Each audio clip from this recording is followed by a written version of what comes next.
Hey guys, in this video, I will show you how to delete contact on WhatsApp. All right, so let's begin with the video.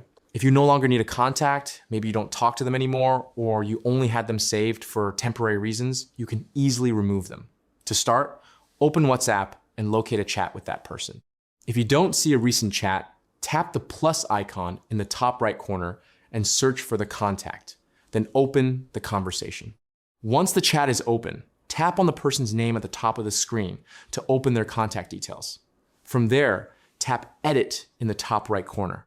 Scroll down and you'll see the option to delete contact. Tap on it and you'll be asked to confirm. Once you confirm, the contact will be removed from both WhatsApp and your phone.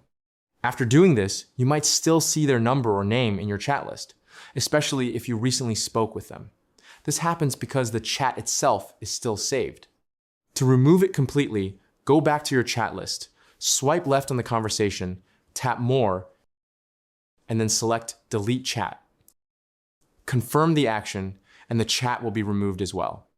This way, both the contact and any conversation with them are fully deleted.